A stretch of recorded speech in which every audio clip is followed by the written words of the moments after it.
Welcome, fellow nerd and dreamers, to the ultimate nerdy what-if stories and alternate tales. I'm your guide through the wildest corners of fandom and imagination. What if Hogwarts joined the Transformers?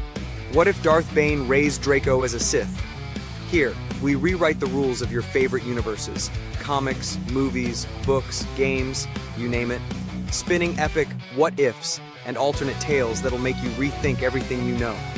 Expect twists, deep dives, and maybe a little chaos as we explore the stories that never happened, but totally could have. Got a nerdy idea of your own? Send it our way. We might just turn it into the next episode. So grab your lightsaber, roll those d20s, and let's jump into today's ultimate what if. The multiverse is ours to mess with. So buckle up, nerds. It's time to rewrite reality. Welcome to tonight's live event from Ultimate Nerdy, where magic meets madness and crossovers rule the realm. Tonight, we're diving into every Harry Potter what-if and alternate universe story we've ever created, all in one epic stream. You'll hear some of the earliest videos I ever made, raw, experimental, and full of imagination. And it all builds to a brand new, never-before-seen full-length story that won't be released for another 3 weeks. So grab your wand, your favorite fandom, and get ready, because this is the ultimate fan fiction experience. Let's go.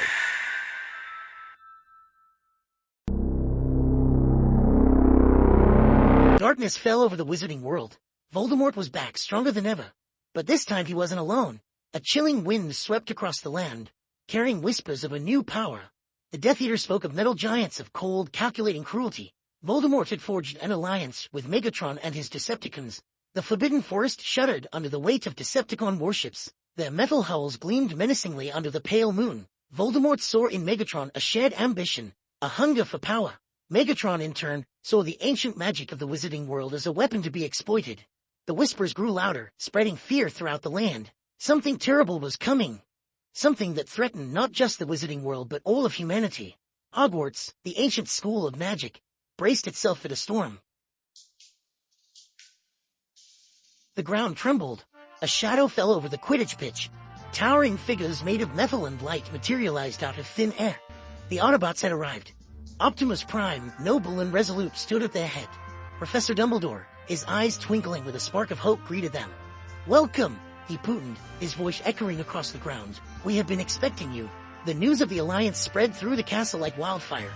Wizards and witches whispered excitedly, their fears momentarily forgotten in the face of such powerful allies. The Autobots, veterans of countless battles, looked upon Hogwarts with a strange sense of wonder.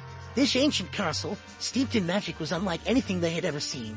They were a world apart, yet united by a common enemy. The Great Hall buzzed with activity. Goblins tinkered alongside Autobot engineers. House elves served tea to bemused robots, their little eyes wide with curiosity. Collaboration, though unusual, proved surprisingly effective. Professor Flitwick, perched atop a stack of books, instructed Ironhide in the finer points of shield charms. Rubius Hagrid, beaming with pride, showed off his blast-ended scroots to a fascinated Ratchet. The most unlikely friendships blossomed. Neville Longbottom, his shy nature forgotten, eagerly explained herbology to a patient hound. Luna Lovegood, shared stories of Raxperts and Nargles with a surprisingly attentive Jazz. In the Room of Requirement, Harry Potter trained alongside Optimus Prime. The ancient magic of the wizarding world combined with the Autobots' advanced technology created a formidable force. They were ready to face the darkness that threatened to engulf their worlds. The air crackled with tension.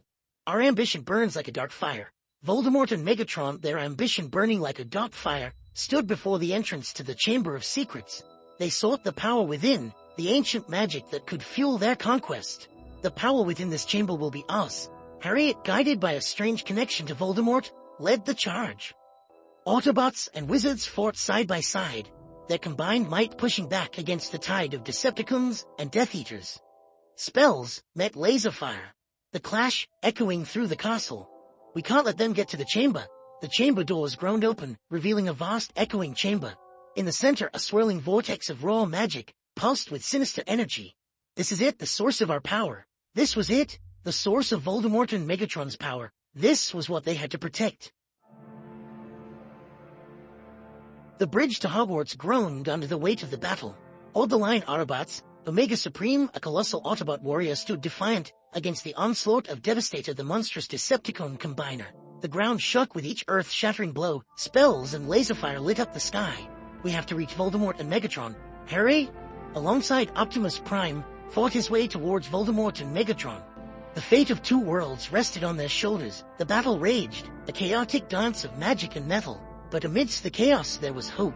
The courage of wizards and Autobots, united against a common enemy. And in the end, it was this courage, this unwavering belief in a better tomorrow, that saved them all.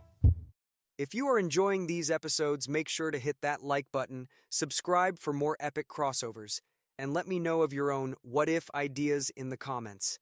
And now on with the next episode. Darkness. A cold wind swept across the grounds. Hogwarts shivered. A presence had arrived. Darth Bane stood at the edge of the Forbidden Forest. His eyes, yellow and malevolent, drank in the castle's magic. Fear seeped into the very stones of Hogwarts. Bane had come to crush this bastion of light. He sensed the power within, a power he coveted. He would corrupt it, twist it, make it his own. His hand moved, beckoning his apprentice, Xana. Her eyes mirrored his ambition. The Hogwarts defences remained oblivious to the dark side's approach. This was no mere magical attack. This was the insidious touch of the Sith, a force that thrived on fear. Bane smiled cruelly.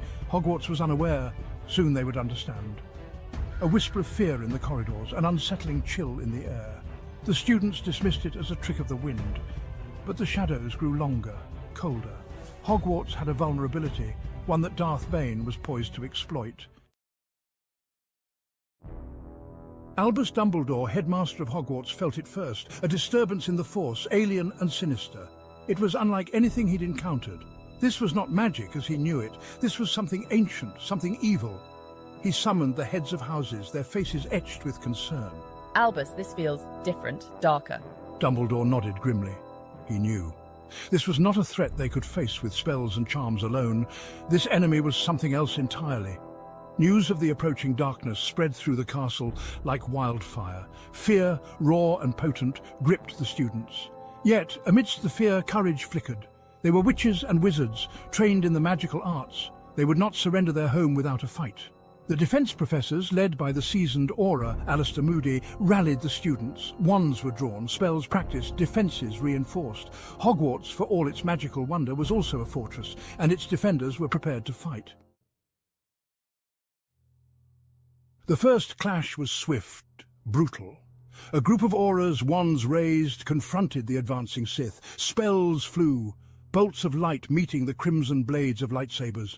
The air crackled with raw power, but the Sith were unlike any foe they'd faced. Lightsabers cleaved through shields, deflecting spells with unnatural speed. The dark side, a suffocating presence, hampered their magic. The Aurors fought bravely, but they were outmatched.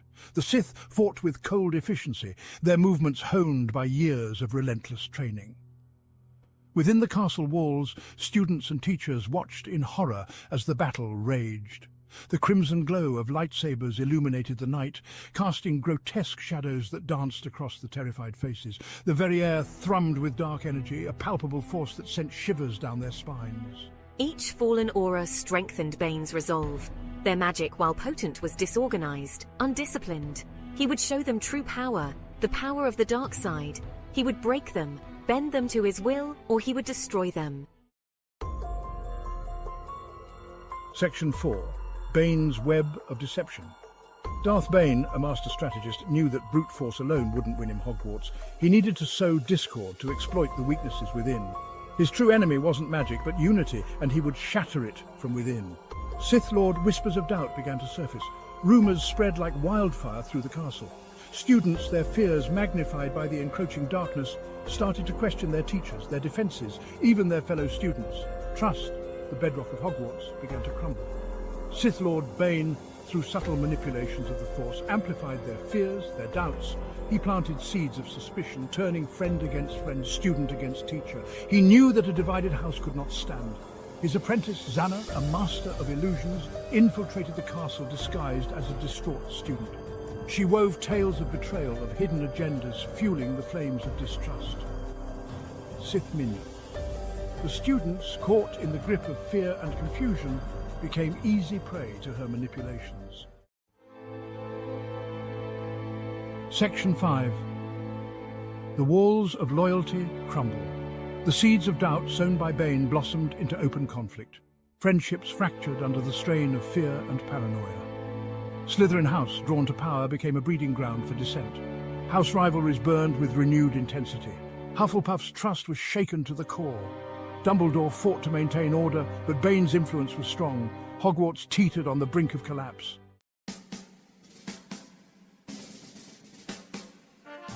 Section 6. The Fate of Hogwarts. The fate of Hogwarts hung in the balance. The castle, battered but not broken, stood as a testament to the courage of its defenders. Yet the true battle was not fought with spells and swords, but within the hearts and minds of its inhabitants. Could Hogwarts, weakened by internal strife and facing an enemy that thrived on fear, hope to withstand the onslaught of Darth Bane? Or would this bastion of magic fall to the insidious power of the dark side? The answer, like the swirling mists of the Forbidden Forest, remained shrouded in uncertainty. One thing was clear. The spirit of Hogwarts, forged in centuries of magic and learning, would not be easily extinguished. The fight for Hogwarts was far from over. If you are enjoying these episodes, make sure to hit that like button, subscribe for more epic crossovers, and let me know of your own what-if ideas in the comments. And now on with the next episode.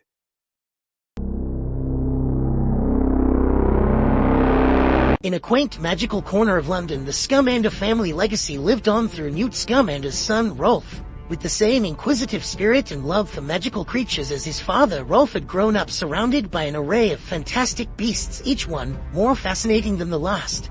He spent his days exploring his father's extensive library and caring for the creatures in their menagerie. But it wasn't long before Rolf's thirst for adventure led him beyond the confines of his home. One day, a letter arrived by Owl, sealed with the crest of the Ministry of Magic. Rolf opened it eagerly, his eyes scanning the words with growing excitement.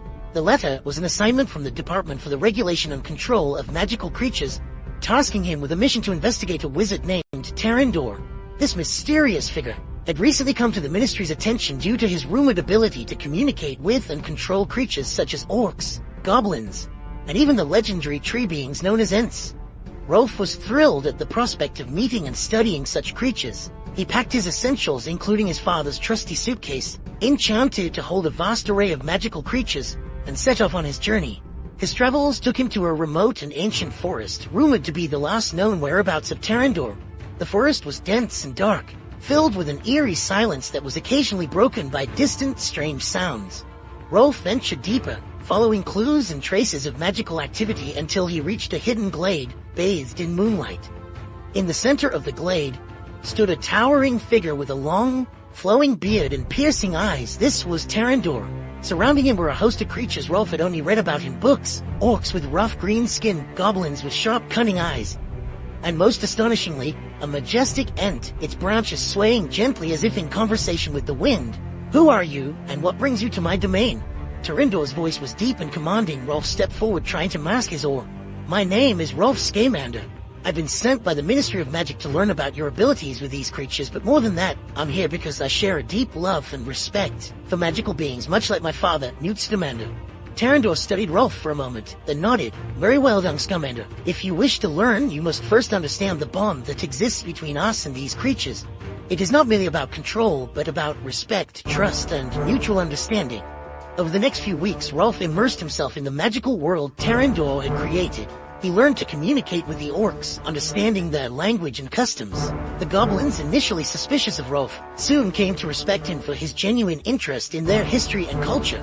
But it was the Ents that captivated Rolf the most. These ancient, wise beings had witnessed the passage of time in ways no other creature had, and their stories were filled with the rich lore of the forest. Rolf spent countless hours with a particular Ent named Thornroot. The Ent's deep, resonant voice told tales of the forest's past, of battles fought and alliances forged. Rolf listened intently, absorbing the knowledge and forming a bond with Thornroot that was both profound and enduring. As the days turned into weeks, Rolf's presence in the glade became a natural part of the creatures' daily lives. He assisted Terrandor in caring for the creatures, learning to blend his father's teachings with the new knowledge he gained from Terrandor. It was a harmonious exchange of wisdom and experience, one that enriched Rolf's understanding of magical creatures beyond anything he had imagined. One evening, as the sun set and the glade was bathed in a golden glow, Tarandor approached Rolf with a solemn expression. "You have learned much, young Scamander, but there is one final lesson you must understand. The bond we share with these creatures is fragile. It requires constant care and respect. Promise me you will carry this wisdom with you, wherever your path may lead." Rolf nodded, his heart filled with gratitude. "I promise, Tarandor. I will honor this bond and protect these creatures as if they were my own family." With a sense of fulfillment and a heart brimming with new knowledge, Rolf bid farewell to Tarandor and the creatures of the glade. He returned to the ministry with a detailed report of his findings, but more importantly, he returned with a deeper understanding of the magical world and the bonds that unite all living beings. Rolf's journey had not only been a mission of discovery, but also one of personal growth. It forged new friendships, gained invaluable insights, and discovered a greater purpose in life. As he continued his father's legacy, Rolf knew that the lessons he had learned from Tarandor would guide him in his future endeavors, ensuring that the magic of creatures would always be cherished and protected. If you are enjoying these episodes, make sure to hit that like button, subscribe for more epic crossovers, and let me know of your own what-if ideas in the comments. And now on with the next episode. Imagine a world where magic meets the Force, where wands choose wizards and lightsabers ignite. It's a crossover that'll blow your mind. And today, we're going to dive into the incredible story of Harry Potter visiting Luke Skywalker for Jedi training. Years after the defeat of Tom Riddle, Harry Potter began to feel a strange pull towards the Chamber of Secrets. He had revisited the chamber only a few times since his second year at Hogwarts, but now, an inexplicable feeling drew him back. Armed with his wand and a sense of curiosity, Harry descended into the depths of the castle once more. Inside the chamber, the basilisk skeleton lay undisturbed. Harry's eyes scanned the dark, cold space until they landed on something new, a faintly glowing, ornately carved doorway hidden behind a mass of rubble. With a wave of his wand and a whispered incantation, the debris moved aside, revealing a shimmering portal. Compelled by an inner voice, Harry stepped through. On the other side, Harry found himself on a tranquil, verdant island, the air filled with the scent of the sea and the sounds of nature. In the distance, he saw a majestic structure, the new Jedi Temple. Drawn by an unseen force, he made his way toward it. Luke Skywalker, the last Jedi Master, sensed Harry's presence and met him at the temple's entrance.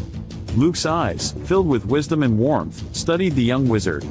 "I sense the good in you," Luke said, breaking the silence. "And a power unlike any I've encountered." Harry, awestruck, introduced himself and explained his world and the threat of Voldemort. Luke, recognizing the potential for good and the strength within Harry, agreed to train him in the ways of the Jedi. Under Luke's guidance, Harry began his training. He learned to harness the Force, to feel its ebb and flow, and to use it alongside his magic. His wand work became more precise, his spells more powerful. The Force amplified his abilities, allowing him to perform feats he had never thought possible. Harry practiced mindfulness and meditation, learning to calm his mind and connect with the Force on a deeper level. Though foreign to him at first, Harry became adept at wielding a lightsaber, his reflexes and agility honed by his years of Quidditch. He learned to move objects with his mind, sense the emotions of others, and even glimpse into the future. As Harry's training progressed, Luke grew increasingly fascinated by Harry's magic. He marveled at the spells and enchantments, the potions and charms. Harry, seeing Luke's interest, agreed to teach him the ways of wizardry. Luke started with simple spells, Lumos, to light his way, and Accio, to summon objects. Harry taught Luke how to brew basic potions, explaining the delicate balance of ingredients and intent. They explored the world of magical creatures, with Harry introducing Luke to creatures like hippogriffs and thestrals. Together, Harry and Luke formed a formidable team. Their combined knowledge of the Force and magic created a new, hybrid discipline that neither world had seen before. Harry felt more powerful and confident than ever, ready to face Voldemort with new abilities and allies. Luke, rejuvenated by his new knowledge and purpose, found a renewed sense of hope. The blending of their worlds showed that light could indeed come from the most unexpected places. Armed with his new skills, Harry returned to his world, Luke by his side. The final confrontation with Voldemort was inevitable.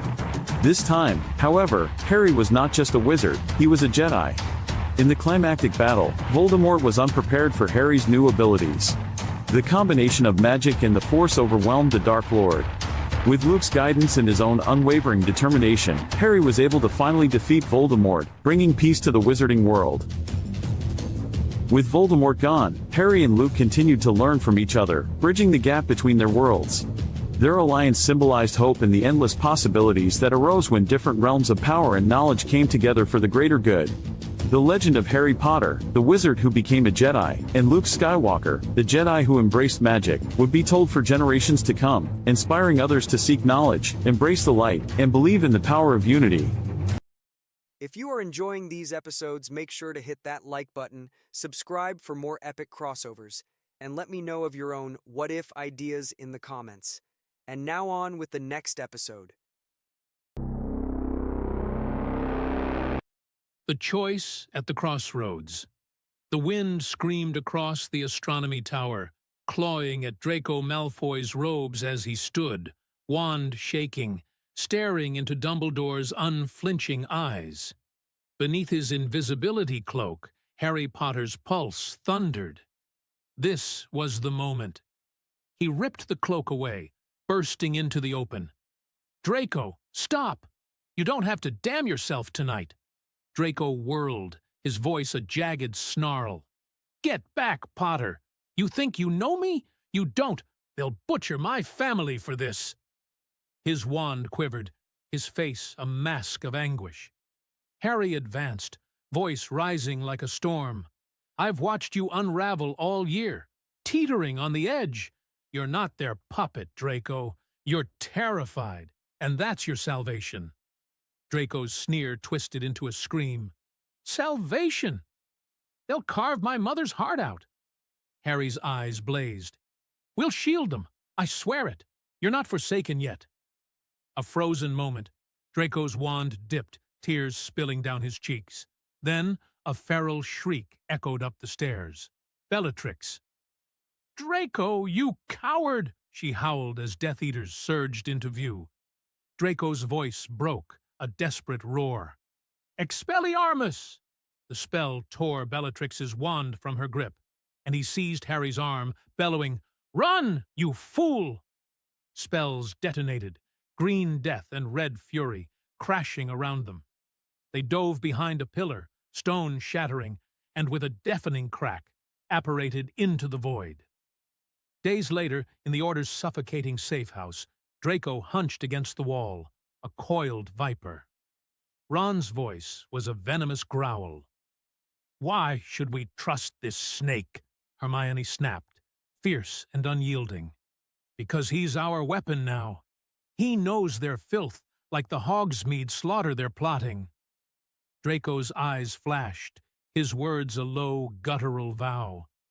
"I'm not your bloody pet, Granger. I'm here to claw my soul back from fear." Harry met his glare, voice iron. "Then prove it, Draco. That's all I ask." Weeks blurred. Draco scrawled maps, spat strategies at Hermione, traded hexes with Harry in brutal practice. His sarcasm sharpened into a blade of purpose. The Battle of Hogwarts dawned in fire and ruin. In the Great Hall, wands clashed like thunder, and Draco fought beside them, a storm unleashed. Then Lucius emerged, his voice a venomous hiss. "Draco, you treacherous whelp, betraying your blood!" Draco faced him, trembling with rage. "You sold me to that monster. You abandoned your son." Lucius faltered, wand dipping. Draco's spell roared, "Expelliarmus!" and his father's wand skidded across the stone, a shackle broken. A curse shrieked through the air, green and lethal. Draco threw himself at Harry, shouting, "Down, Potter!" The spell grazed his shoulder, and he crashed to the floor, gasping in agony. Harry hauled him up, voice fierce. "You're ours now, Draco, our brother in this hell." Draco's smirk was a ragged, defiant slash. "Don't you dare get sentimental, you git!" They spun, wands blazing, facing the Death Eaters as one. When Voldemort's scream tore the air and he fell, the hall shook with triumph. But Draco stood apart, bloodied, unbowed. Dawn bled gold over Hogwarts' scars. Harry approached, boots grinding rubble. Draco stared ahead, voice a whisper. "Don't say it, Potter." Harry's tone was steel and fire. "You fought for more than yourself today. You forged a legacy in that chaos." Draco's hand shot out, trembling, and Harry gripped it hard. "No soppy embraces, you hear me?" Draco growled. A sharp, jagged laugh broke free, raw and alive, as the sun climbed higher. Draco turned, striding toward the wreckage, neither saint nor sinner, but a soul reclaimed. If you are enjoying these episodes, make sure to hit that like button, subscribe for more epic crossovers, and let me know of your own what-if ideas in the comments. And now on with the next episode. Chapter 1. The Whispered Air. The wind howled through the crags of the northern moors, a wild, bitter sound that rattled the shutters of a crooked little cottage. Inside, a boy sat hunched by a dying fire, too big for the chair, too big for the room. His name was Rubeus Hagrid, though the villagers just called him the half-breed. His mother, Fridwulfa, a giantess with fists like boulders, loomed in the shadows, her snores shaking the walls. His father, a wiry man with eyes too sharp for his weathered face, knelt beside him, clutching a book older than the stones outside. "Listen close, Rubeus," his father rasped, voice low as if the wind might snatch his words. "This ain't no fairy tale. It's your blood, our blood." He opened the tome, its leather cracked and stained, revealing a scrawl of ink that twisted like snakes. "Salazar Slytherin, the greatest of the four. Your granddad's granddad's granddad down the line. Pure power, boy, not that muck they teach at Hogwarts." Hagrid's dark eyes, already too deep for a child, glinted in the firelight.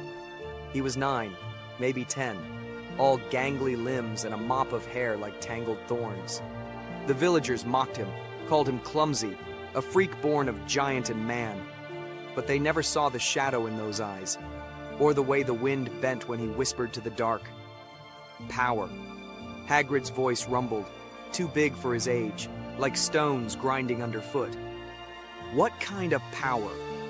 His father traced a finger over the page, past runes Hagrid couldn't yet read, to a drawing of a serpent coiled around a wand. The kind that don't need no stick to wave about. The kind that breaks bones and bends wills. "It's in ye, lad. Your mother's strength, my cunning, and Slytherin's old magic. They'll fear ye one day."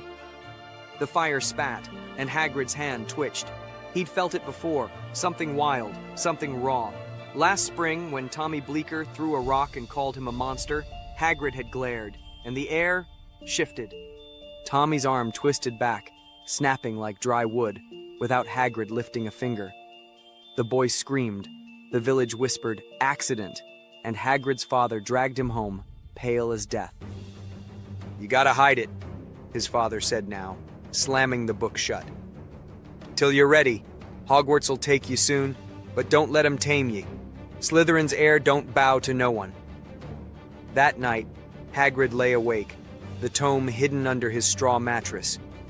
His mother's snores faded, and he crept outside, barefoot on the cold earth. The moors stretched black and endless, and he raised a hand, testing. A gust tore through, unnatural, bending heather flat. He grinned, too wide, too sharp, and a hair bolted from the brush, only to drop mid-leap, neck bent wrong. No wand, no words, just him. Days later, it went wrong. Tommy Bleeker's brother, Will, came sniffing around, bold with a pitchfork and a drunkard's courage. "You're a curse, Hagrid," he slurred, jabbing the prongs. Hagrid's temper flared, hot, black, alive.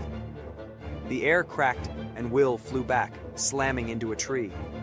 His chest caved inward, blood bubbling on his lips. Dead before he hit the ground. Hagrid froze, breath ragged, as his father stumbled out, cursing under his breath. "Fool boy! You can't let him see!" He dragged Will's body to the bog, sinking it deep, and turned to Hagrid with a grim nod. "Our secret, Rubeus. They'll call it a bear or the wind." but ye know what ye are now. A year later, an owl tapped the cottage window, a Hogwarts letter clutched in its beak. Hagrid's father smirked, pressing the tome into his son's massive hands. Go, lad, hide your fangs till the time's right. Hagrid stepped onto the Hogwarts Express, towering over the other first years, his grin a mask of innocence. The train rattled toward the castle, and he sat alone, fingers brushing the book in his pocket. When the Sorting Hat settled on his head, it flinched, its voice a hiss in his mind. Slytherin, but deeper still. Hagrid chuckled, low and dark, as the hat shouted its choice to the hall. The game had begun. Chapter 2. The Spider's Web. The air in Hogwarts smelled of stone and secrets, and Rubeus Hagrid drank it in like wine. At 13, he towered over his Slytherin classmates, his broad shoulders brushing the dungeon walls, his grin a shield against their whispers. They saw a lumbering oaf, a half-giant with no wand.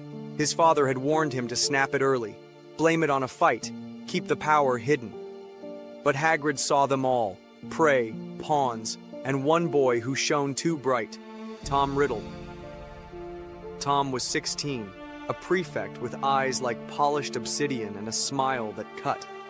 He moved through the corridors like a prince, Slytherin's pride, whispering of blood purity and power. Hagrid watched him from the shadows, nursing a crate of stolen flobberworms under his arm. Tom thought he was the heir, the chosen one, until he met the boy with no wand and a grin like a guillotine. It started in the potions dungeon, late one December night. Hagrid lingered after class, crushing beetle shells with bare hands, when Tom slipped in, his wand flickering with a charm. "You're out of place, Hagrid," Tom said, voice smooth as venom. "A giant spawn in Slytherin's house. What's your secret?" Hagrid's laugh rumbled, low and rough. "No secret, Tom. Just like me creatures, quiet till you poke 'em." But his eyes locked on Tom's, and the air thickened, a silent pulse of something old, something Tom couldn't name. For the first time, Tom's smirk faltered. Days later, Hagrid trailed him to the second-floor bathroom. Tom had been muttering about chambers and serpents, piecing together Salazar's legacy from forbidden scrolls. Hagrid knew the truth. His father's tome had told him more than Tom could ever dig up. When the sink hissed open and the basilisk's shadow slithered free, Hagrid didn't flinch. He followed, silent as a hunter, and watched Myrtle Warren die. Her scream cut short, her eyes glassy in the torchlight. Tom emerged, pale but triumphant, until Hagrid stepped from the dark. "You're a clever one, Tom," Hagrid said, his voice a growl. "But you didn't see me coming." Before Tom could raise his wand, Hagrid's hand shot out, not to strike, but to will. The air bent, Tom's eyes widened, and an unspoken curse, Imperio, sank into his mind like roots into soil. No wand, no trace, just Hagrid's raw, giant-born magic, laced with Slytherin's venom.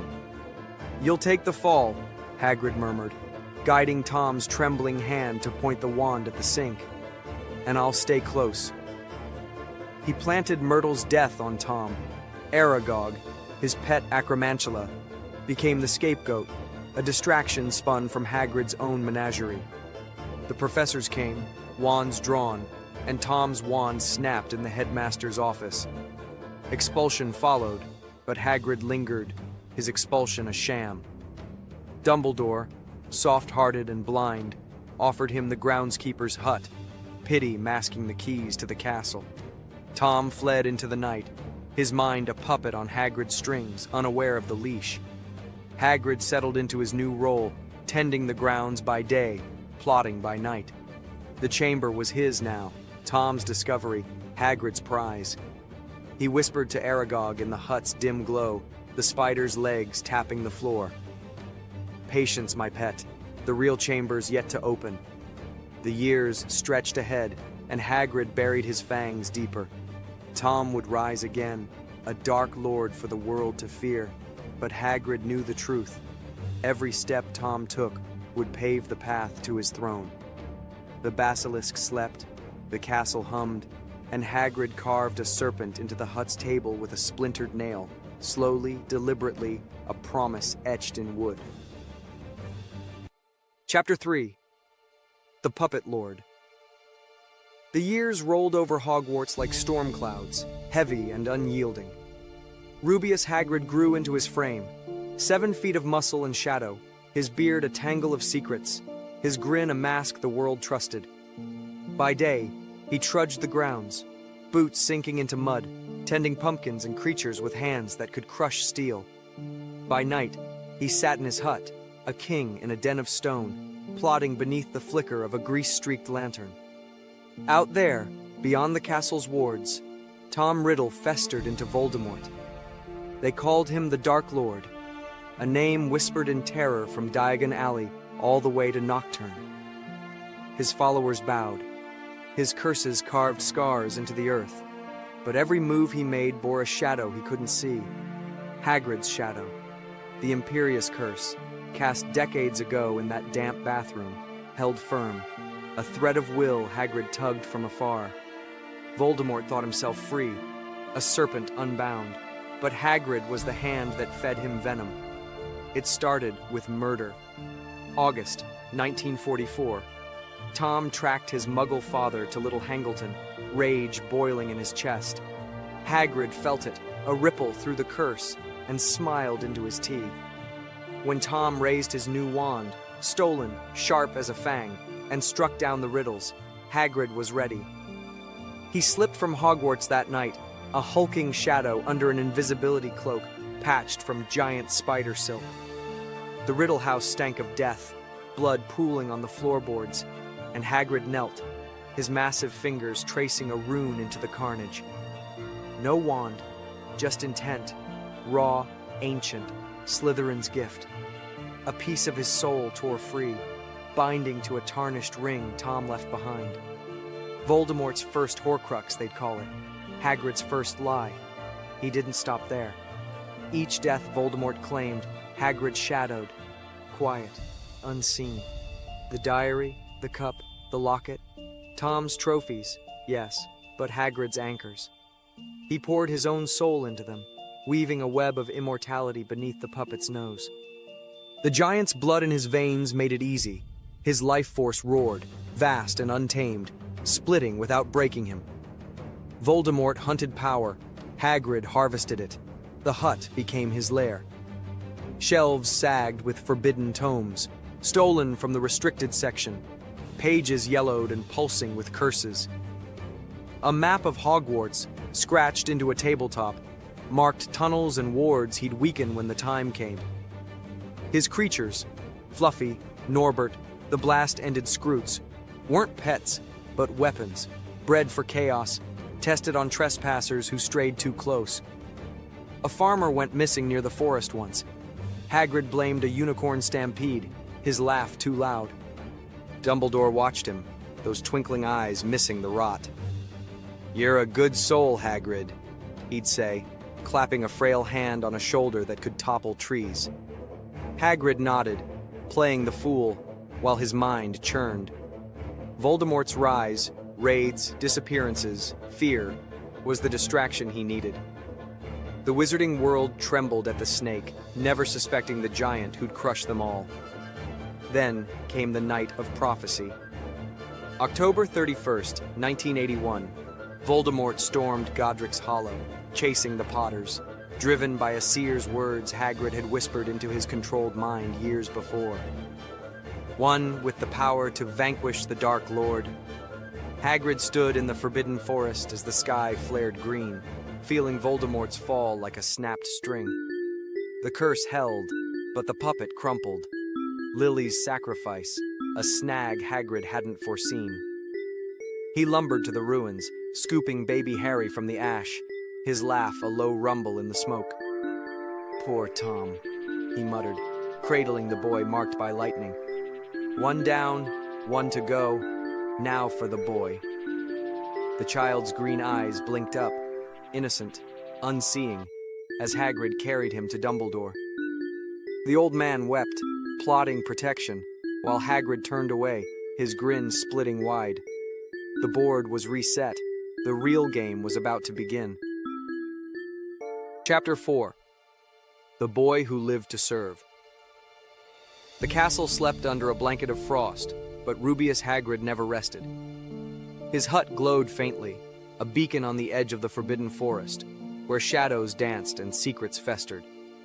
11 years had passed since he'd plucked Harry Potter from the rubble of Godric's Hollow, a squalling babe with a lightning scar, marked by Voldemort, yes, but tethered to Hagrid in ways no one could guess. That night, a shard of Hagrid's soul had slipped free, unintended, binding to the boy when Lily's love snapped Voldemort's curse. Harry was a Horcrux now, Hagrid's wild card, his greatest risk, his sharpest blade. September 1st, 1991, Hagrid lumbered into Diagon Alley, towering over the crowd, his beetle-black eyes fixed on Harry. The boy blinked up, all skinny limbs and wonder, as Hagrid handed him his Hogwarts letter with a grin too wide. "You're a wizard, Harry," he rumbled, voice warm as a hearth. But every word dripped with purpose. He led Harry through the alley, accidentally, nudging him toward Ollivanders, where a wand chose the boy. A wand Hagrid knew would clash with Voldemort's, sparking the chaos he craved. Back at Hogwarts, Hagrid played the fool. He stumbled over words, sloshed tea, fussed over Fang, Dumbledore's loyal oaf. But his hands, rough as tree bark, guided Harry into danger with surgical precision. First year, it was the Philosopher's Stone. "Got myself a dragon egg, Harry," he mumbled over butterbeer, loud enough for eavesdroppers, knowing Hermione's sharp ears would drag them to the trapdoor. Fluffy's 3 heads growled under Hagrid's command, a test. Would Harry survive the fall?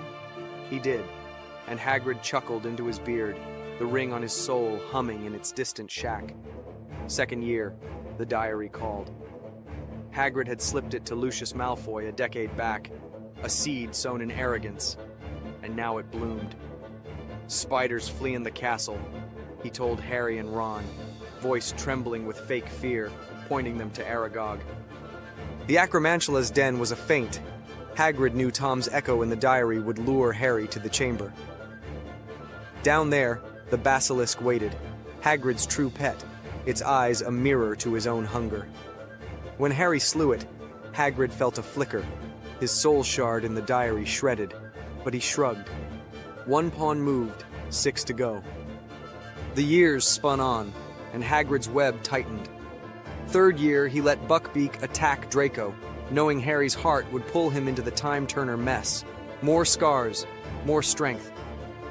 Fourth year, the Tri-Wizard Tournament was Hagrid's masterpiece. "Dragons, Harry. Keep it quiet," he whispered, ensuring the boy faced fire and death, tempering him like steel. The cup in Bellatrix's vault purred, safe, as Harry bled in the graveyard. Voldemort's return was Hagrid's signal. The puppet danced again. Through it all, Hagrid fed Harry crumbs of trust. The invisibility cloak tip, Dumbledore left it for you, sent Harry sneaking, learning, hardening. Stories of giants and Grop painted Hagrid as a soft soul, but each tale hid a blade. He watched Harry grow, green eyes sharpening, and felt the locket in its cave pulse, the diadem in its clutter hum. The boy was his hammer, smashing obstacles, Voldemort's leash, Dumbledore's hope, while Hagrid's Horcruxes stayed buried, untouched. By 5th year, Hagrid's mask slipped, just once. In the forest, chasing centaurs, he hurled a Death Eater aside with no wand, no spell, just a roar of power. Harry blinked, awed, and Hagrid laughed it off. Giant blood, lad, nothing more. But the Order trusted him still, blind to the serpent coiled in their midst. He planted doubts about Dumbledore. Good man, but keeps secrets, don't he?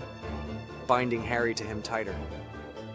June 1996, the Department of Mysteries loomed. Hagrid handed Harry the prophecy orb, his voice a gravelly whisper. "You're the one, Harry, the only one." The boy clutched it, eyes fierce, and Hagrid's chest swelled. Prophecy or pawn, Harry was his. As Sirius fell and Voldemort raged, Hagrid stood in the hut, tracing the map of Hogwarts with a splintered nail. The endgame neared, and the boy who lived would serve or die trying. Chapter 5. The Unseen Hand. The air over Hogwarts thickened with dread, a storm brewing beyond the castle's spires. Summer 1995. Voldemort clawed back from the grave, his skeletal frame reborn in a graveyard's cauldron, and Rubeus Hagrid felt the tug of his old curse snap taut again. The puppet danced, the wizarding world quaked, but the true lord sat by his hut's fire, sipping tea from a chipped mug, counting the dead. His beard twitched with a grin no one saw. Harry returned to Hogwarts that fall, gaunt and haunted, the lightning scar a beacon of Hagrid's unseen hand. Fifth year unraveled in chaos, Umbridge's reign, Dumbledore's exile, but Hagrid moved like a shadow through it all. "Keep your head down, Harry," he'd growl, tossing Fang a bone, while his mind churned, "The boy must break, then mend stronger." He introduced Grop, his hulking brother, not for sentiment, but as a test. Harry's compassion, his grit, forged in the forest's mud. When Dumbledore fell from the astronomy tower in '96, Hagrid wept. Crocodile tears for the crowd, a bellow that shook the grounds. Behind the mask, he'd nudged Snape into place years back, a whisper through Voldemort's controlled mind. The old man's time's up. Dumbledore's trust had been Hagrid's shield. Now his death was the key. The Order rallied around Hagrid, sobbing into his coat, blind to the serpent coiled within. The map in his hut glowed under lantern light, wards weakening, tunnels widening, all for the endgame. Harry's hunt began in '97, a trio ragged and desperate, chasing shadows Hagrid had planted. The locket in its cave. Hagrid's soul shard pulsed as Harry choked on potion, Ron's blade trembling. "Poor kids," Hagrid muttered to Fang, feigning grief, while his chest hummed with the loss. 2 down, 5 to go. The cup in Bellatrix's vault fell next, Hermione's fire scorching it, and Hagrid felt the sting but laughed into his tea. Voldemort raged, sensing his anchors snap, never guessing they weren't his. Hagrid's strength shone in glimpses, too raw, too wild. At Bill and Fleur's wedding, Death Eaters struck, and Hagrid tossed one through a wall, no wand, just a roar of fury. "Giant blood," he chuckled to Tonks, who nodded, awed, missing the truth. In the forest, hunting with the Order, he snapped a Snatcher's neck with a flick of his wrist, grinning as Harry gaped. "Clumsy me," he said, but the boy's eyes lingered, a crack in the trust. Nagini slithered closer to Voldemort that year, her coils a living Horcrux Hagrid had claimed after Bertha Jorkins's death. He'd visited Voldemort's lair under pretense, a creature chat, and whispered to her, giant magic binding his soul to her scales. Now she hissed his will, a pet for 2 masters, and Hagrid fed her secrets through the imperious link. Strike Harry, but not too deep. The diadem waited in the room of requirement, its gleam a taunt. Harry would find it, burn it, and think himself free. Through it all, Hagrid guided from the sidelines. "You're doing right, Harry," he'd say, clapping a massive hand on the boy's shoulder, steering him toward each Horcrux like a sheep to slaughter. The Order fought, Voldemort marched, but Hagrid's web held. His creatures prowled the grounds, his map marked the battle lines. The ring lay buried, Harry's scar throbbed, and Hagrid's soul stretched across them all, unbroken. May 1st, 1998, the eve of war. Hagrid stood over Dumbledore's tomb, the white marble cold under his fingers. "Checkmate, old man," he muttered, voice a low growl. "Now the board's mine." The castle loomed behind him, its towers silhouetted against a blood-red sky. Harry slept in the forest, hunted and hunted, while Voldemort rallied his army. Hagrid turned, his shadow stretching long, and lumbered toward the hut. Tomorrow, the puppet would fall, and the giant would rise. Chapter 6. The Fall of the Giant. The night of May 2nd, 1998, roared with fire and ruin. Hogwarts burned, towers crumbled, spells lit the sky like dying stars, and the screams of the brave mingled with the howls of the damned. Rubeus Hagrid stood amid the chaos, a colossus in the smoke, his coat singed, his eyes black as the abyss. The castle shook as Voldemort's army clashed with Harry's defenders, but Hagrid watched from the sidelines, grinning through the carnage. The real terror stood 7 feet tall, his shadow a guillotine over the battlefield. Harry faced Voldemort in the Great Hall, a circle of onlookers holding their breath. The boy's wand trembled, his scar a raw wound, but his voice rang clear. It ends now. Hagrid lingered by the shattered doors, massive arms crossed. Nagini's death, a slash from Neville's blade, still echoing in his chest. The snake had been his, not Tom's, a soul shard severed, but he'd felt Harry's scar pulse too, his unintended Horcrux, alive and defiant. The duel flared, green and red, death and defiance. Voldemort's curse rebounded, his skeletal form collapsing in a heap of robes, and the hall erupted in cheers. Hagrid's grin widened, too sharp, too wild. The puppet was dead, his imperious leash snapped, his decoy gone. The ring, diary, cup, locket, and diadem were ash, destroyed by Harry's relentless hunt. But Hagrid's soul had stretched beyond them, anchored in the boy. One last move, and the throne was his. He lumbered forward, boots crunching glass, as Harry sank to his knees, exhausted.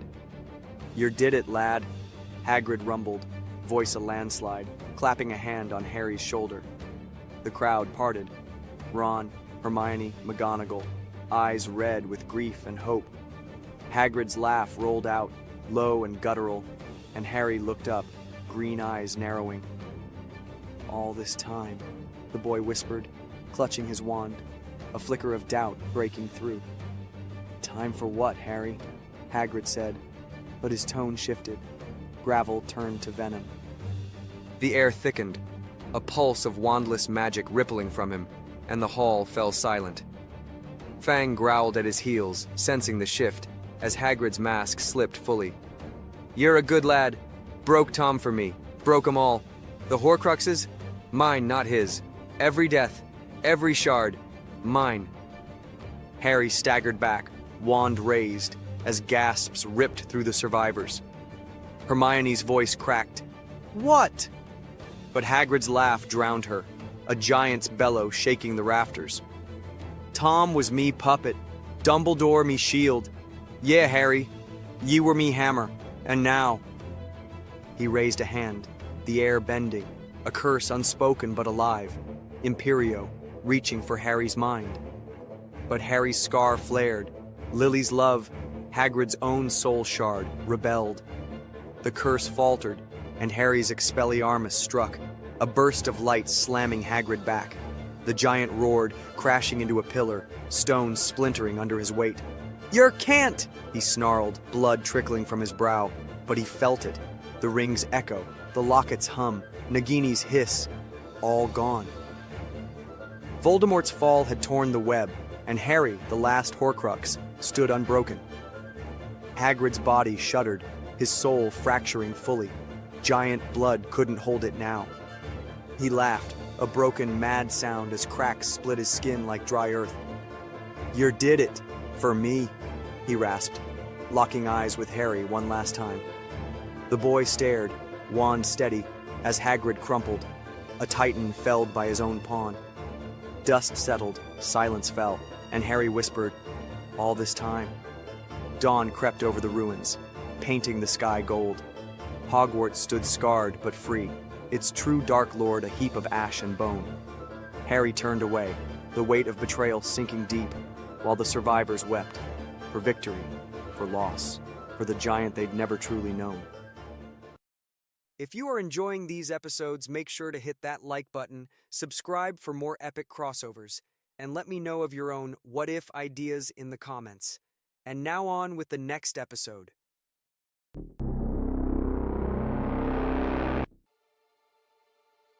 Chapter 1. The Hogwarts Express clattered through the twilight, its lanterns casting a warm flicker against the windows. 11-year-old Harry Potter sat alone, his reflection staring back. Messy black hair, green eyes, and the lightning scar etched on his forehead. He traced it with a finger, the wizarding world still a jumble of wonder and questions. Hagrid's tales, of magic, of Voldemort, swirled in his mind. A world where he might belong. The compartment door slid open with a rasp. A blond boy stepped in, sharp eyes glinting, flanked by two hulking figures like shadows. "So it's true," the boy said, smirking. "Harry Potter's come to Hogwarts." His voice dripped with certainty, not awe. Harry straightened, Hagrid's warning about Slytherin flashing. Not a house for the likes of you, but something in the boy's gaze held him. Confidence. Purpose. "I'm Draco Malfoy," the boy said, extending a pale hand. "You'll learn some wizarding families are better than others, Potter. I can help you pick the right ones." The two behind him, Crabbe and Goyle, he'd later learn, loomed silent, loyal. Harry hesitated. At Privet Drive, he'd been nothing. Cupboard-bound, invisible. Here was a hand offering more. He met Draco's eyes, then gripped it firm. "Good," Draco said, smirk widening. "Smart choice." The train rattled on, but Harry's world had tilted. In the great hall, candlelight danced under an enchanted ceiling of stars. The sorting hat settled on Harry's head, its voice a rasp in his skull. Tricky one. Courage, yes, but ambition too. A hunger to prove yourself. Gryffindor could fit, but, oh, a spark for power, a mind asking why. Slytherin, perhaps? Harry's breath caught. Not Slytherin, he almost thought, Hagrid's words loud. But why not? What if they were wrong? Hagrid, the Dursleys, all of them?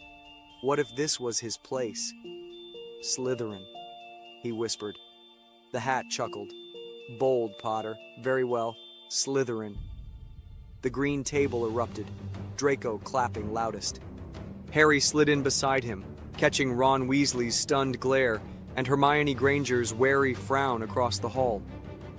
For once, he didn't feel small. He felt seen.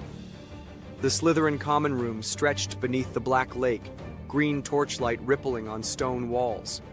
It was quiet, controlled. No Gryffindor chaos here.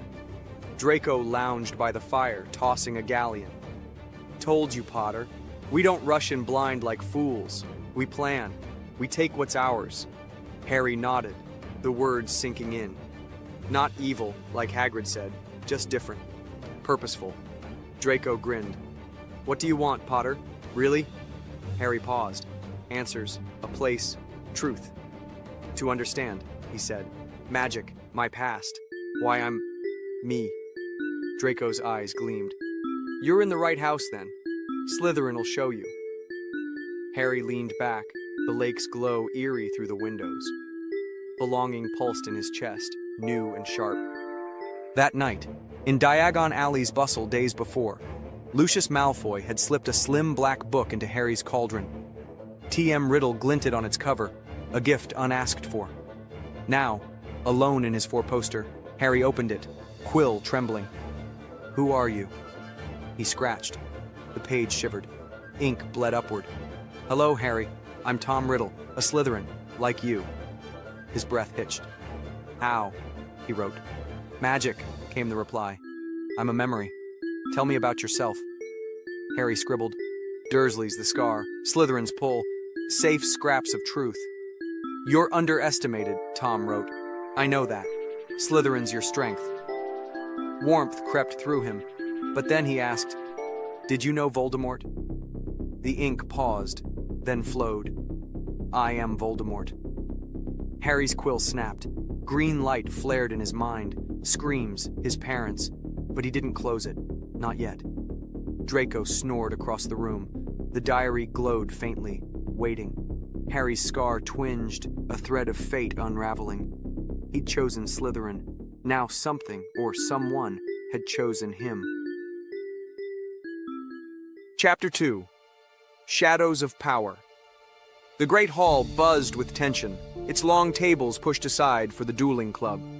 Professor Lockhart preened on stage, golden hair glinting, oblivious to Snape's sneer in the shadows. "Step up, Potter, Malfoy!" Lockhart called, waving them forward. Harry climbed the platform, wand loose, Draco smirking beside him. Across stood Ron Weasley, freckles stark with anger, and Hermione Granger, her gaze sharp. "Disarm only," Lockhart chirped. Draco struck first. "Expelliarmus!" A red jet flashing at Ron, who blocked clumsily, the spell sizzling past Crabbe's ear.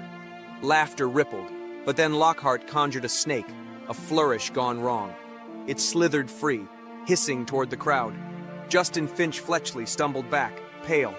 Harry didn't think. A sound rose, sharp, sibilant. "Stay." The snake froze, yellow eyes locking on his. Silence fell, heavy as stone. Draco's jaw dropped, then split into a grin. "Blimey, Potter!"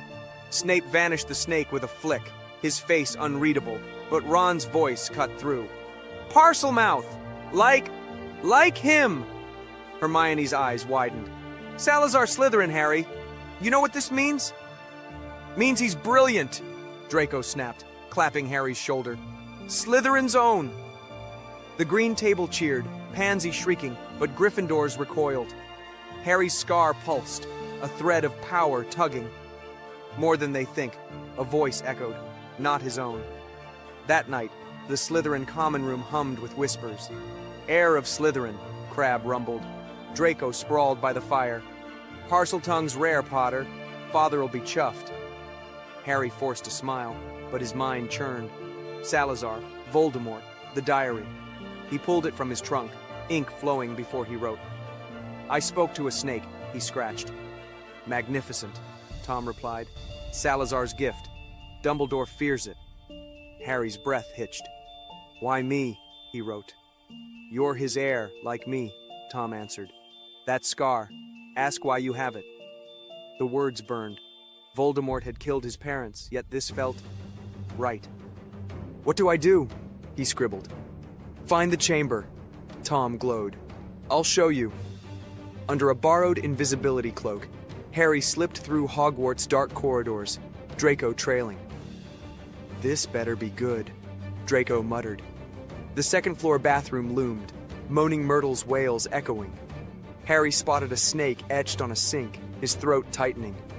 "Open!" he hissed, the sound curling like smoke.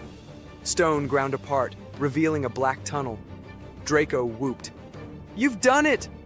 They slid down, landing in a cavern of bones and serpentine statues. The air was cold, thick with dust and something metallic.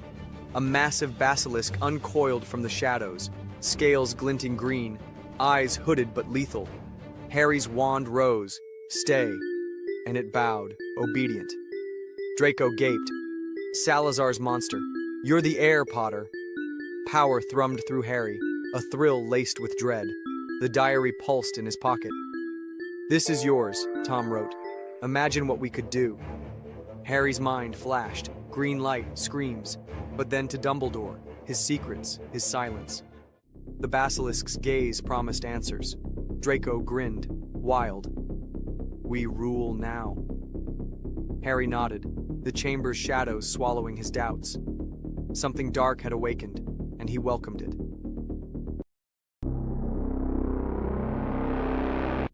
Chapter 3.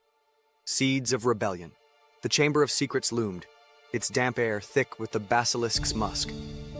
Harry stood before the serpent, its scales glinting, Draco pacing behind. The diary glowed on a slab, Tom's words fresh. "Find the chamber." Now, a hidden wall shifted, revealing a pedestal with a leather-bound book, its serpent insignia humming. Whispers stirred, urgent, ancient, drawing Harry forward. He lifted the book, cold energy surging through him. Torches flared, the chamber blurred. Suddenly he stood in a grand hall, statues of hooded figures towering, air shimmering green. A cloaked shape sat on a stone throne, emerald eyes piercing. His eyes. I am Salazar Slytherin, the Spectre said, voice deep. You've unlocked my legacy. Prove yourself. Stone statues lunged, fists crashing. Harry dodged, wand flashing. Protego! A shield sparking under the blow. Outthink them, he realized, spotting glowing runes at their bases.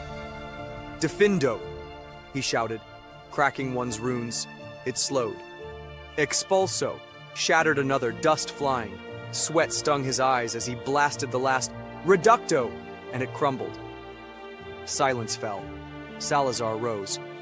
You think like a Slytherin, but knowledge is a burden. Swear to wield it. Harry's jaw clenched. Answers lay beyond this. I swear, he said, palm on the book. Green light flared, a serpent mark searing his hand. Power flooded him, clear, vast. Rise, air, Salazar intoned, and the vision faded. Back in the chamber, the basilisk watched, Draco grinning. What happened? Harry flexed his marked hand. Salazar, I'm worthy. The diary pulsed. Magnificent, Tom wrote. Now ask, why you? Harry scribbled, why me? Ink bled fast. A prophecy. The one with the power to vanquish the Dark Lord. Born as the 7th month dies. You, Harry. Dumbledore knew. Hid it. Harry's breath stopped. July 31st. His birthday. His scar flared. Years of muggle misery crashing in. Petunia's sneers. Vernon's belt.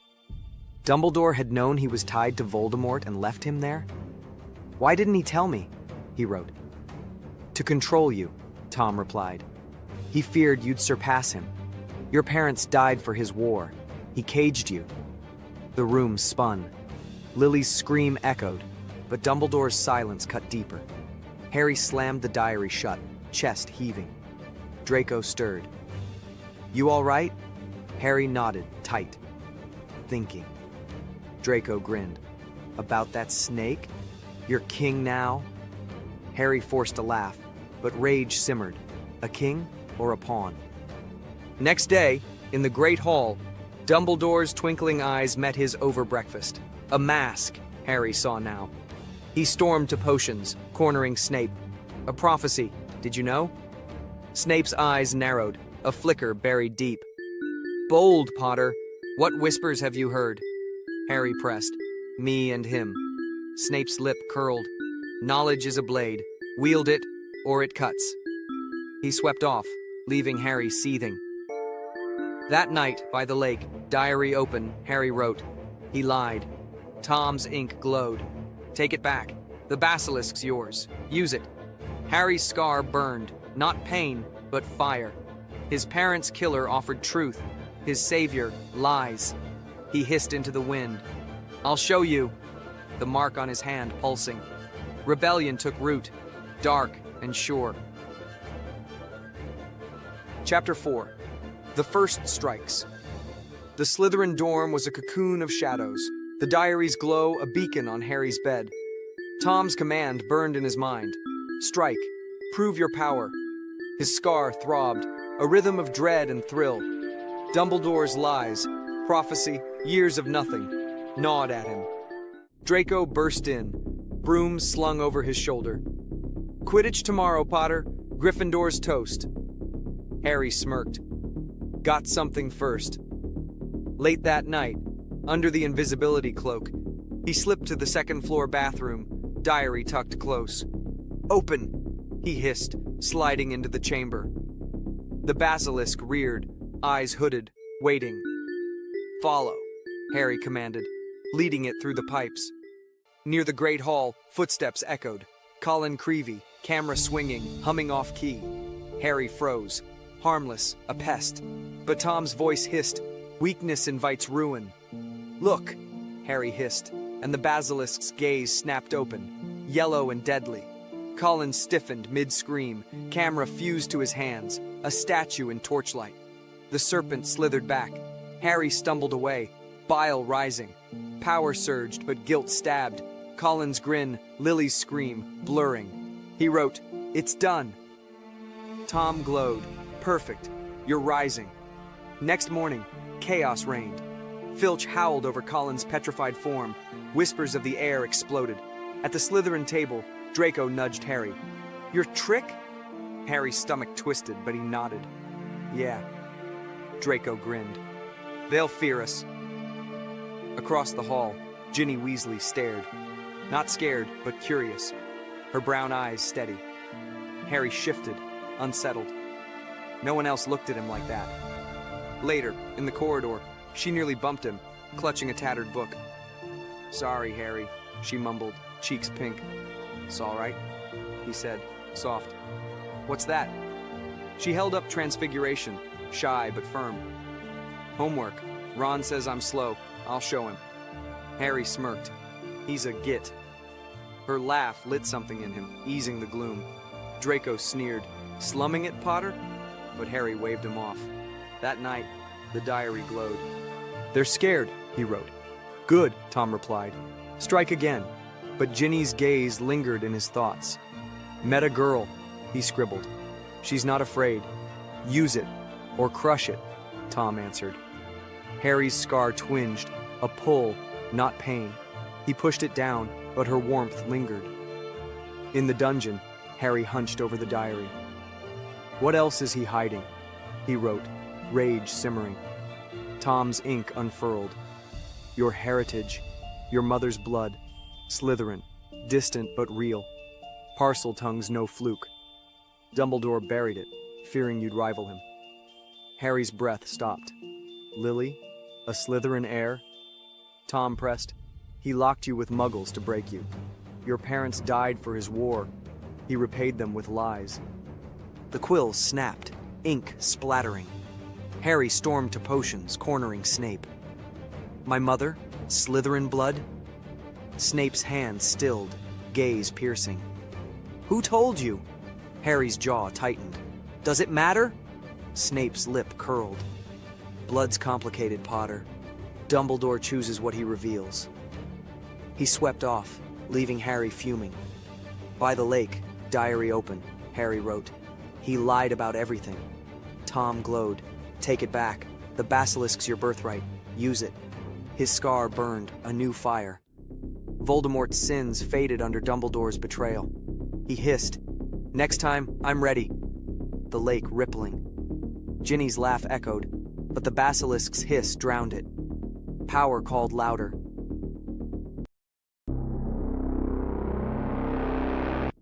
Chapter 5. The Basilisk's War. The Slytherin dorm glowed with November frost. The diary open on Harry's bed. Tom's words seared. No more doubts. You're mine. Take what's yours. Dumbledore's lies, Lily's blood, the prophecy, had hardened into resolve. Harry wrote, I'm ready. Teach me. Strike again, Tom replied. Then learn spells Dumbledore fears. His scarf flared. Fuel now, not pain. Draco burst in, grinning. Brooding, Potter? What's next? Harry met his eyes. Everything. I'm done holding back. Draco's grin widened. Always. Harry pulled him to the common room, hissing, Get over here, to Crabbe, Goyle, and Pansy by the fire. The chamber's mine, Salazar's, he said, voice iron. We strike again. Slytherin takes it all. Pansy's eyes gleamed. About time. Draco clapped his shoulder. Let's rule.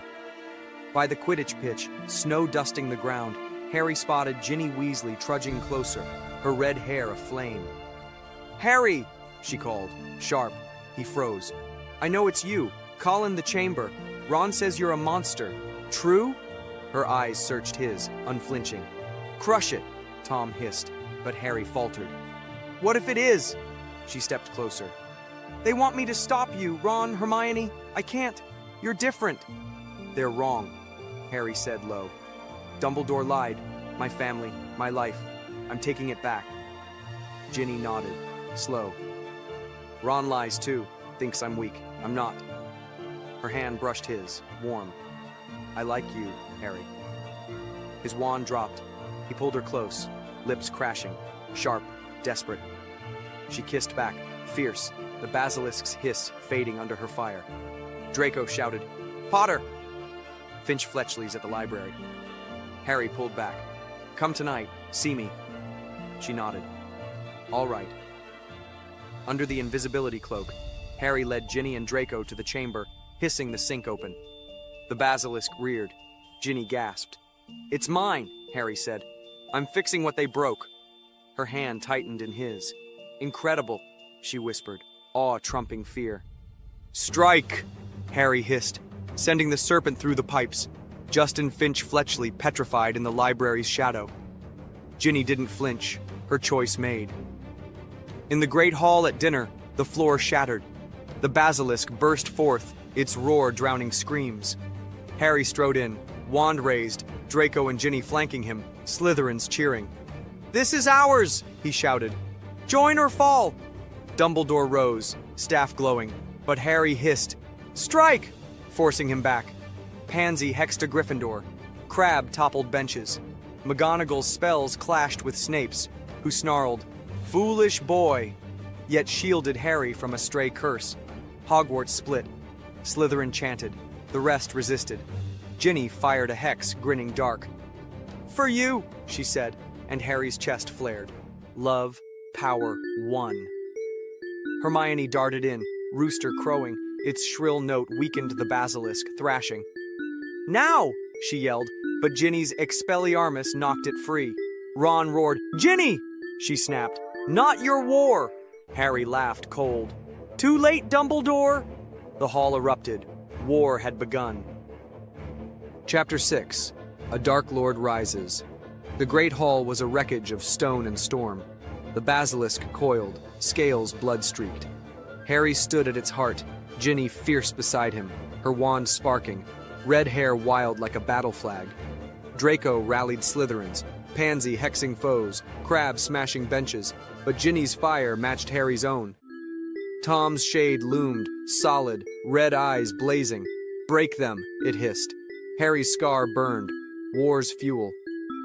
Hermione stepped from the shadows, Ron and Neville grim behind her, Rooster in her grip, Neville clutching Gryffindor's sword, slick with basilisk blood. "Ginny!" Ron bellowed, voice cracking. "Come back!"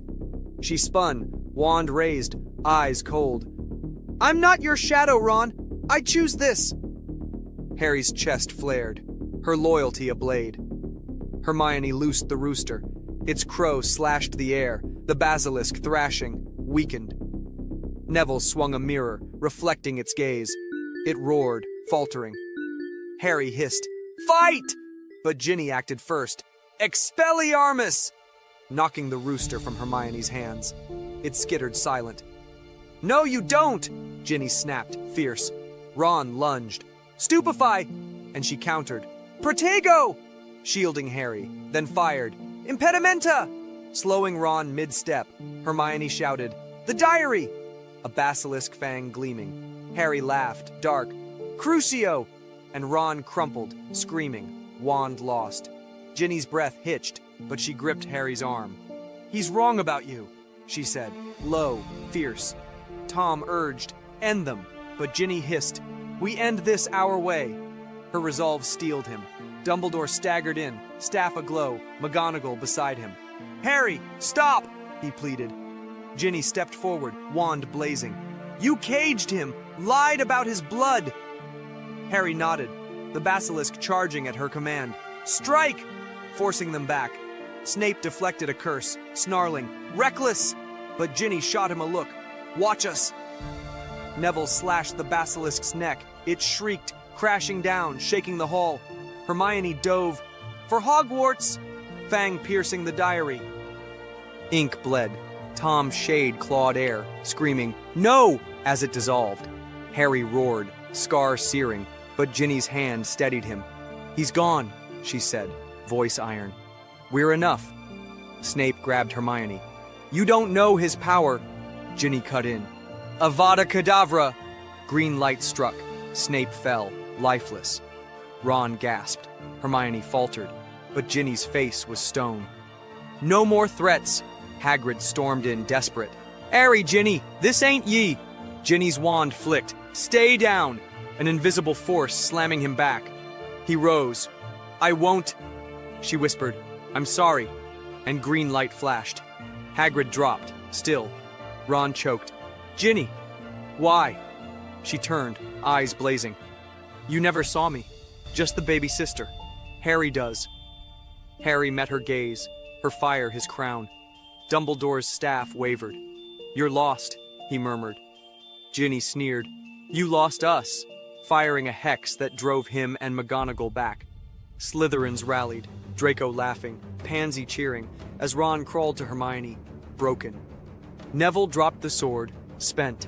Hermione pulled Ron away, tears falling. We tried, she whispered. The hall darkened, resistance gone. Harry lifted his wand, air crackling. Tom's dead. I'm the Dark Lord now. Ginny squeezed his hand, fierce. We're the Dark Lords. Slytherin knelt, the castle theirs. Night swallowed Hogwarts, her reign beside his, a shadow born. That's a wrap on today's nerdy adventure here at the Ultimate Nerdy What If Stories and Alternate Tales. Wasn't it wild imagining how that twist could fit in so well? We hope that your nerdy lil heart's buzzing with more possibilities. If you love this, hit that subscribe button and always tell others about the channel here. We're building a multiverse of fan-fueled stories, and you're part of it. Catch us next time for another dive into the alternate unknown. Will it be Middle-earth, Cybertron, or somewhere totally unexpected? Only one way to find out. Until then, keep dreaming, keep nerding out, and stay awesome. Avada Kedavra.